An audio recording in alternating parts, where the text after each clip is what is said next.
간절함, 모든 것을 통하게 하는. 안녕하세요. 오늘은 간절함이라는 키워드, 이걸 좀 파보려고 합니다. 저희가 오늘 살펴볼 자료는 간절함, 모든 것을 통하게 하는 힘인데요. 이 간절함이 도대체 뭐길래 목표 달성의 핵심이라고까지 하는지 그 비밀을 한번 같이 찾아보시죠. 시작은 그 주역의 궁즉통, 여기서부터 얘기해 볼 수 있겠네요. 아, 네. 궁죽통. 막다른 길에 이르면 통한다. 근데 여기서 말하는 궁함이요. 그냥 뭐 어렵다, 힘들다 이런 차원이 아니고요. 정말 그 마음 깊은 곳에서부터 나오는 절실함, 간절함의 어떤 극치, 이걸 의미하는 거죠. 자료에서는 이걸 성공의 씨앗이다 이렇게 보고 있더라고요. 성공의 씨앗이요. 그러니까 그냥 바라는 거랑은 다르다는 거군요. 그렇죠. 완전히 다른 에너지죠. 내면의 어떤 스위치를 탁 켜는 느낌이랄까요? 우선순위나 가능성에 대한 인식을 그냥 확 바꿔버리는. 와, 그 정도의 내적 변화라면 겉으로 보이는 행동도 분명 다를 것 같은데요. 자료에서 제가 딱 꽂혔던 게 일을 미루지 않는다는 거였어요. 아, 맞아요. 그거 중요하죠. 간절한 일에는 내일이 있을 수 없다. 이 말이 되게 인상 깊었거든요. 네. 목마른 사람이 내일 물 마실까? 이러지 않잖아요. 즉각적으로 움직이게 되는 거죠. 이게 에릭 프롬이 말한 거랑 좀 비슷한 맥락인 것 같아요. 소유하려는 게 아니라 존재 자체를 갈망하는 성태. 아, 존재 자체를 갈망한다. 네, 그러니까 단순히 뭘 얻으려는 욕심이 아니라 그 목표를 이룬 나 자신이 되는 것. 그게 너무나 절실한 거죠. 그래서 이런 사람들은 쉽게 포기하거나 물러서지도 않고요. 배수진을 친다고 하죠. 네, 맞아요. 스스로 그냥 퇴로를 딱 막아버리는 거예요. 앞으로 나아갈 힘만 남기는 거죠. 넬슨 만델라처럼 어떤 시련이 와도 꺾이지 않는 그런 강인함? 그 근원이 바로 간절함이다. 이렇게 설명하더라고요. 와, 듣기만 해도 뭔가 에너지가 느껴지네요. 또 어떤 특징이 있을까요? 자기 일처럼 생각하고 변화를 두려워하지 않고 그리고 엄청나게 몰입하죠. 아, 몰입. 미친 듯이 몰두한다는 표현도 있었어요. 네, 그 심리학자 칙센트미하이가 말한 플로우, 몰입 상태 있잖아요. 네네, 알죠. 시간 가는 줄 모르고 푹 빠지는 거. 딱 그 상태죠.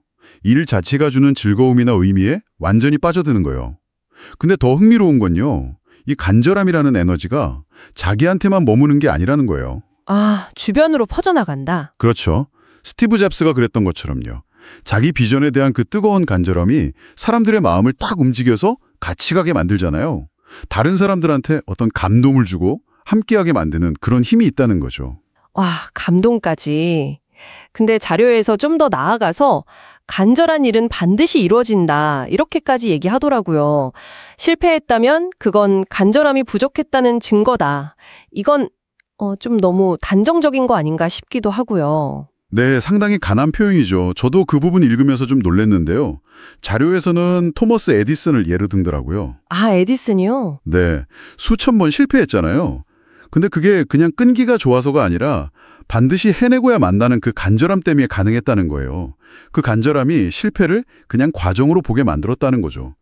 실패에 대한 관점 자체가 달라진달까? 실패를 과정으로 본다? 하긴 그렇게 생각하면 계속 도전할 수 있겠네요. 네, 진정한 간절함은 실패 앞에서 좌절하는 게 아니라 오히려 더 배우고 나아가게 만든다는 그런 해석인 것 같아요. 그 늑대와 토끼 이야기도 비슷한 맥락인가요? 늑대는 배고파서 뛰고 토끼는 살려고 뛰고. 아, 네네. 그거 아주 적절한 예시죠. 결국 토끼가 살았잖아요. 왜냐? 늑대한테는 그냥 한 끼 식사지만 토끼한테는 목숨이 걸린 일이었으니까요. 간절함의 정도, 그 강도가 중요하다는 거군요. 바로 그겁니다. 강도. 소크라테스 일화도 나오잖아요. 아, 물속에 밀어넣은 이야기요? 네,青년을 물속에 푹 집어넣고 물었죠. 지금 가장 원하는 게 뭐냐고. 숨 쉬는 거요. 공기. 그렇죠, 공기. 소크라테스가 말하길 지식도 그렇게 물속에서 공기를 원하듯 간절하게 구해야 진짜 얻을 수 있다는 거죠. 이게 참 스스로에게 질문하게 만들어요. 나는 지금 내 목표를 그 물속의 공기만큼 원하고 있나? 이렇게요. 와, 정말 강렬한 비유네요. 단순히 성공하고 싶다 이런 막연한 생각만으로는 부족하다 하는 뜻이겠죠. 네, 맞습니다. 그래서 목표를 아주 구체적으로 그려야 한다는 이야기도 나오죠? 아, 맞아요. 돈 많이 벌고 싶다. 이게 아니라. 그렇죠. 그게 아니라 2년 안에 10억 벌어서 어디에 집 사고 가족들이랑 로마 여행 가겠다. 이런 식으로요. 이야, 상상만 해도 막 설레는데요? 바로 그거예요. 그 추상각은 소망을 아주 생생하고 구체적인 그림으로 만들 때 비로소 현실이 될 가능성이 확 열린다는 거죠. 그 구체적인 그림이 주는 설렘, 흥분, 이게 바로 원동력이 되는 거고요. 뭐랄까, 미래의 기쁨을 현재로 당겨오는 효과랄까요? 간절함이라는 게 그냥 바람이 아니라 우리 안에 있는 어떤 잠재력을 확 깨우고 끈기를 주고 심지어 불가능해 보이는 일도 해내게 만드는 그런 강력한 내면의 힘이네요. 네, 맞습니다. 핵심은 그 소망의 깊이, 그리고 얼마나 구체적인가 하는 거고요. 그런 간절함은요, 그냥 지나칠 수도 있는 기회를 딱 알아보는 눈을 뜨게 하고 그걸 꽉 붙잡을 의지를 불태우게 만들어요. 현실에 그냥 안주하는 게 아니라 계속 도전하게 만드는 거죠. 네. 자료에서 이런 말도 하더라고요. 우리가 평범한 건 어쩌면 적당한 꿈과 평범한 생각 때문일 수도 있다고요. 좀 뜨끔했어요. 그렇죠. 우리 자신을 좀 돌아보게 만드는 지점이죠. 그래서 마지막으로 이 질문을 한번 던져보고 싶습니다. 청취자 여러분께도요. 자료에 나온 표현 그대로인데요. 나는 지금 무엇인가를 이루기 위해 정말 간이 저릴 정도의 간절함이 있는가? 여러분이 가진 여러 목표들 중에서 정말 그 정도의 무게와 절실함을 담고 있는 것은 무엇인지, 만약 그런 목표가 있다면, 혹은 그런 간절함을 이제부터라도 불어넣는다면 여러분의 내일에 어떤 변화가 시작될지 한 번쯤 생각해 보시는 건 어떨까요? 안녕하세요. 오늘은 간절함이 하는 힘, 궁죽통의 지혜. 한 마리의 늑대가 토끼를 쫓고 있었지만 결코 토끼를 잡을 수가 없었다. 늑대는 한 끼의 식사를 위해 뛰었지만 토끼는 살기 위해 뛰었기 때문이다. 인생에서 진정으로 원하는 것을 얻고자 할 때 우리는 종종 거대한 벽에 부딪히거나 끝이 보이지 않는 터널에 갇힌 듯한 좌절감을 느낍니다. 이때 필요한 것이 바로 간절함입니다. 주역에 나오는 궁죽통이라는 말처럼 궁하면 통한다는 이 진리는 단순한 고사성어가 아닌 삶의 모든 난관을 돌파하고 성공에 이르는 가장 강력한 원동력이 됩니다. 여기서 궁함은 단순히 물질적인 빈곤이나 절박한 상황만을 의미하는 것이 아닙니다. 그것은 바로 마음속 깊이 우러나오는 절실함, 즉 간절함의 극대치를 의미합니다. 이 간절함이야말로 성공의 씨앗이며 아무것도 없던 곳에서도 길을 만들어내는 원천입니다. 간절함은 단순한 소망을 넘어선 강력한 의지이자 행동을 이끄는 에너지입니다. 에리히 프롬은 그의 저서 사랑의 기술에서 인간에게 가장 중요한 것은 소유하는 것이 아니라 존재하는 것이라고 말했습니다. 이 말은 간절함의 본질을 꿰뚫습니다. 간절함은 무엇인가를 소유하려는 욕망을 넘어 그 목표를 통해 존재하고 싶어하는 깊은 내면의 울림이기 때문입니다. 간절한 마음으로 임하는 사람은 여유를 부리거나 뒤로 미루지 않습니다. 오늘 해야 할 일을 내일로 미루는 것은 그 일이 아직 충분히 간절하지 않다는 증거입니다. 간절한 일에는 내일이 있을 수 없습니다. 모든 것을 쏟아부어야 할 오늘만이 존재할 뿐입니다. 마치 목마른 사람이 물을 찾아 헤매듯 간절한 사람은 목표 달성을 위해 즉각적으로 행동합니다. 이는 맹목적인 돌진이 아니라 목표에 대한 깊은 몰입과 집중에서 비롯되는 자연스러운 반응입니다. 둘째, 간절하면 뒤로 물러서지 않습니다. 물러설 곳이 있는 일은 진정으로 간절한 일이 아닐지도 모릅니다. 간절함은 배수진을 치는 것과 같습니다. 퇴로를 없앰으로써 오직 앞으로 나아갈 힘을 얻는 것입니다. 이는 고난 앞에서 쉽게 포기하지 않고 역경을 디딤돌 삼아 더 높이 도약하려는 의지를 의미합니다. 넬슨 만델라가 오랜 수감 생활 끝에도 자유와 평등을 향한 간절함을 잃지 않았던 것처럼 진정한 간절함은 어떤 시련 앞에서도 꺾이지 않는 강인한 정신력을 부여합니다. 그의 말처럼 성공은 최종적인 것이 아니며 실패는 치명적인 것이 아니다. 중요한 것은 계속하려는 용기이다. 이 용기는 바로 간절함에서 나옵니다. 셋째, 간절하게 일하는 사람은 그 일을 자신의 일로 생각합니다. 단순히 주어진 업무가 아니라 자신의 삶의 일부이자 존재 이유로 받아들입니다. 자신이 주인이 되어야만 비로소 욕망이 삭트고 그 욕망은 잠자고 있던 잠재 역량을 깨워 무한한 가능성을 열어줍니다. 우리가 흔히 미친 듯이 몰두한다고 표현하는 상태가 바로 이 간절함과 몰입이 결합된 모습입니다. 모든 위대한 성취는 단순히 해야 할 일을 넘어서 하고 싶은 일을 자신의 전부로 여긴 사람들의 손에서 이루어졌습니다. 넷째, 간절하면 변화하려고 합니다. 현실에 안주하거나 타협하는 것은 간절함과는 거리가 멉니다. 간절한 사람은 현재의 불완전함을 인식하고 더 나은 미래를 위해 기꺼이 변화를 시도합니다. 이는 새로운 지식을 습득하고 낡은 방식을 버리며 때로는 자신을 완전히 바꾸는 고통스러운 과정까지도 기꺼이 감내합니다. 끊임없이 진화하고 발전하려는 의지, 이것이 간절함이 이끄는 변화의 힘입니다. 다섯째, 간절하면 몰입합니다. 건성으로 대충 하는 법이 없습니다. 온종일 그 생각에 잠겨있고 잠결에도 고민할 정도로 깊이 파고듭니다. 심리학자 미하이 칙센트미하이가 말하는 몰입의 상태가 바로 이것입니다. 자신이 하는 일에 완벽하게 집중하여 시간 가는 줄 모르고 즐거움을 느끼며 성과를 극대화하는 상태. 이는 단순히 열심히 하는 것을 넘어 자신의 존재 자체가 그 일과 하나가 되는 경지입니다. 이 몰입의 힘은 간절함에서 비롯되며 이는 외부의 방해조차 인지하지 못하게 만드는 강력한 에너지입니다. 6째, 간절함으로 일하면 남을 감동시킵니다. 자신의 목표에 대한 순수한 열정과 헌신은 주변 사람들에게 고스란히 전해져 공감과 지지를 이끌어냅니다. 간절한 뜻이 있는 곳에 길이 열린다는 말처럼 혼자서는 이루기 힘든 일도 간절함이 만들어내는 감동의 파동이 사람들을 움직여 함께 목표를 향해 나아가게 합니다. 스티브 잡스가 애플을 창업하고 혁신적인 제품을 만들어낼 수 있었던 것은 그의 비전에 대한 간절함이 사람들을 설득하고 기술자들의 밤샘 작업을 이끌어내는 감동의 힘을 발휘했기 때문입니다. 그의 세상을 바꾸는 사람들은 세상에 변화를 줄 수 있다고 믿는 미친 사람들 뿐이다 라는 말은 간절함이 가진 전염성을 보여줍니다. 7째, 간절한 일은 반드시 이루어집니다. 일이 이루어지지 않는 것은 그만큼 간절하지 않았다는 방증입니다. 이는 혹독하게 들릴지 모르지만 간절함이 가지는 필연적인 결과입니다. 역사를 돌이켜보면 위대한 업적을 남긴 이들은 모두 자신의 목표에 대한 불타는 간절함을 가지고 있었습니다. 토마스 에디슨은 전구를 발명하기 위해 수천 번이 실패를 거듭했지만 그를 멈추게 한 것은 단 한 번이 포기였습니다. 그의 간절함은 실패를 성공으로 가는 길에서 배우는 과정으로 여기게 했고 결국 인류의 삶을 밝히는 빛을 탄생시켰습니다. 지금 당신의 간절함은 어디에 있는가? 나는 지금 무엇인가를 이루기 위해 간이 저릴 정도의 간절함이 있는가? 이 질문은 우리 각자가 스스로에게 던져야 할 가장 중요한 질문입니다. 삶의 다양한 영역에서 우리는 수많은 목표를 설정하고 소망을 품습니다. 하지만 그중 진정으로 간절한 것은 얼마나 될까요? 시험에 합격하고 싶고 좋은 직장을 얻고 싶고 건강하고 싶고 행복하고 싶다는 막연한 바람만으로는 충분하지 않습니다. 그 바람이 간절함으로 승화될 때 비로소 현실이 됩니다. 간절함은 단순히 소원을 비는 행위를 넘어선 내면의 모든 자원을 끌어내어 목표에 집중하게 하는 강력한 촉매제입니다. 이는 근기, 투지, 창의성, 그리고 회복력을 포함한 모든 긍정적인 특성을 깨웁니다. 간절함은 우리가 궁합위 상태에 놓였을 때, 즉 한계에 부딪히고 더 이상 갈 곳이 없을 때 비로소 그 진가를 발휘하며 통합위 길을 열어줍니다.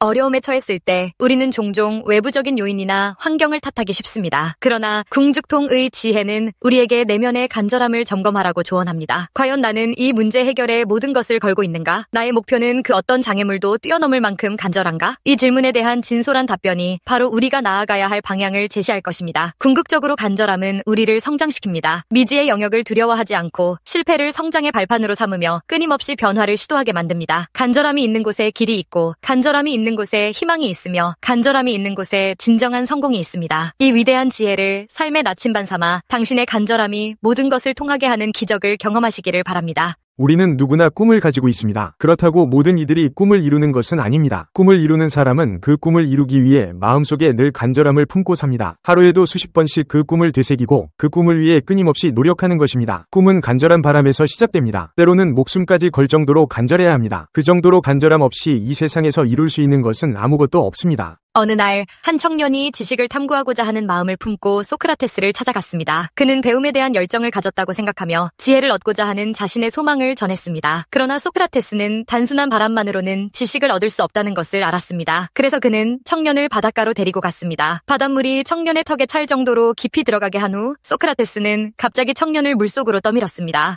물속에서 청년은 숨이 막혀 죽을 것 같은 공포에 사로잡혔습니다. 그는 본능적으로 고개를 들어 공기를 마시려 애썼습니다. 그 순간 소크라테스는 물속에서 허우적거리는 청년에게 물었습니다. 자네가 지금 가장 필요한 것이 무엇인가? 청년은 숨을 헐떡이며 답했습니다. 공기입니다. 숨을 쉬어야 하기 때문입니다. 그때 소크라테스는 청년을 붙잡고 다정하게 말했습니다. 네가 물속에서 공기를 갈망했던 것처럼 그토록 간절하게 지식을 갈구해야만 그 지식을 손에 넣을 수 있다네. 이 이야기는 단순한 우화가 아닙니다. 그것은 우리 모두가 삶에서 꼭 새겨야 할 진리입니다. 우리는 누구나 꿈을 가지고 있습니다. 그러나 그 꿈을 이루는 사람은 얼마나 될까요? 세상에는 수많은 사람들이 자신의 꿈을 이루지 못하고 좌절합니다. 그 이유는 무엇일까요? 그것은 꿈을 이루기 위한 간절함이 부족하기 때문입니다. 꿈을 이루기 위해서는 단순한 바람을 넘어서 그 꿈을 향한 불타는 갈망이 있어야 합니다. 간절함이란 단순한 욕구를 넘어서 삶의 목적이 되고 그 목표를 이루기 위해 모든 것을 걸 수 있는 상태를 말합니다. 꿈을 향한 간절함이 부족하다면 우리는 중도에 포기하게 될 것입니다. 장애물에 부딪혔을 때, 실패의 쓴 맛을 보았을 때 우리는 쉽게 포기하고 돌아서게 됩니다. 그러나 간절함이 있는 사람은 어떠한 역경에도 굴하지 않고 다시 일어섭니다. 간절함은 단순히 우리의 태도나 마음가짐을 변화시키는 데 그치지 않습니다. 그것은 우리의 행동을 바꾸고 삶의 방식을 변화시킵니다. 간절한 사람은 매일 아침 일어나면 그 꿈을 생각합니다. 하루 동안 그 꿈을 이루기 위해 무엇을 해야 할지 계획하고 그 계획을 실천하기 위해 최선을 다합니다. 그들은 매 순간 자신의 목표를 되새기며 끊임없이 노력합니다. 간절함은 우리의 내면 깊숙한 곳에서부터 비롯됩니다. 그것은 우리의 마음을 불태우고 우리를 더 나은 방향으로 이끌어갑니다. 간절함이 있을 때 우리는 지치지 않습니다. 피곤할 때도 힘들 때도 우리는 그 꿈을 이루기 위해 계속해서 나아갑니다. 간절함은 우리의 삶을 변화시키는 가장 강력한 힘입니다. 사람들은 에베레스트를 정복하는 사람을 아주 경의에 찬 시선으로 바라봅니다. 그것이 결코 쉽지가 않다는 것을 알기 때문입니다. 에베레스트를 정복하려면 죽음을 각오해야 하고 강인한 체력이 필요하며 자금도 필요하고 가족의 반대도 만만치 않을 것입니다. 이러한 어려움과 장애를 이겨낼 수 있는 요소에는 많은 것이 있을 것입니다. 기질의 문제, 환경의 문제, 그리고 어느 정도의 행운도 있어야 할 것입니다. 하지만 가장 중요한 것은 에베레스트를 정복하고 싶다는 간절한 소망입니다. 에베레스트에 그리 올라가고 싶지 않았는데 어느 날 우연히 어떻게 하다 보니까 에베레스트를 올라가게 되지는 않았을 것입니다. 그 사람은 간절히 바랐던 것입니다. 에베레스트를 정복했을 때의 기쁨과 감격을 상상했을 것입니다. 에베레스트를 정복한 자신의 모습을 날마다 상상하며 감격에 겨워했을 것입니다. 이것이 성공의 핵심입니다. 여러분은 여러분이 간절히 바라는 것이 무엇인지 상상으로 선명하게 그려낼 수 있는가요? 만약에 추상적인 것이라면 구체적인 것으로 바꿔야 합니다. 돈을 많이 벌고 싶다 해서 나는 2년 안에 10억을 벌어서 그토록 바라던 집을 한 채 마련하고 사랑하는 아내와 가족을 데리고 이탈리아 로마를 여행하고 올 거야. 와 같이 구체적으로 상상을 할 수 있어야 합니다. 학생이라면 나는 공부를 잘하고 싶다 해서 나는 수능 만점을 받고 서울대 천문학과에 입학하고 졸업한 후에는 미국 프린스턴 대학에서 박사 학위를 받아서 다시 한국에 돌아와서 교수가 될 것이다 라고 구체적으로 소망해야 합니다. 여러분도 한번 시험해보면 어느 말이 더 흥분되고 설레게 하는지 알 수 있을 것입니다. 간절히 바라고 생각했을 때 설레는 마음이 들어야 합니다. 그래야 에너지가 나옵니다. 성공의 길은 여기서부터 출발하는 것입니다. 내가 바라는 것을 아주 구체적으로 나 스스로에게 설명할 수 있고 상상하며 그려낼 수 있어야 하는 것입니다. 네가 진정으로 간절히 바라는 게 뭐야? 나는 무엇을 간절히 바라고 있는가? 이 속에 금문보화가 숨어 있습니다. 그것이 바로 우리를 성공으로 이끌어줄 원동력이 될 꿈인 것입니다. 많은 사람들이 실패와 절망 앞에서 주저앉습니다. 하지만 그들은 깨닫지 못합니다. 실패와 절망은 간절함이 부족한 이들에게만 찾아온다는 것을. 간절한 사람에게 실패란 단순한 장애물일 뿐입니다. 그들은 실패를 두려워하지 않고 그것을 넘어서는 방법을 찾습니다. 그들은 절망 속에서도 희망을 찾고 다시 일어섭니다. 지금 당신의 삶을 돌아보십시오. 당신이 이루고자 하는 꿈이 있다면 그 꿈을 이루기 위해 얼마나 간절하게 노력하고 있습니까? 당신의 삶과 사랑, 그리고 목표는 얼마나 간절합니까? 간절함이 없다면 그것은 단순한 소망에 지나지 않을 것입니다. 그러나 간절함이 있다면 그 꿈은 현실이 될 것입니다. 간절함은 우리를 한계 너머로 이끌어줍니다. 그것은 우리가 스스로 생각하는 것보다 더 멀리, 더 높이 나아가게 합니다. 간절함이 있는 사람은 세상의 모든 장애물을 뛰어넘고 자신의 꿈을 이루기 위해 끊임없이 노력합니다. 그들은 결코 포기하지 않으며 언젠가 그 꿈을 손에 넣게 될 것입니다. 지금 이 순간 당신의 마음속에 불타오르는 간절함을 다시 한번 확인하십시오. 그리고 그 간절함이 당신의 삶을 이끌어가는 원동력이 되도록 하십시오. 그렇게 할 때 당신은 비로소 자신의 꿈을 이루고 더 나은 자신으로 성장할 수 있을 것입니다.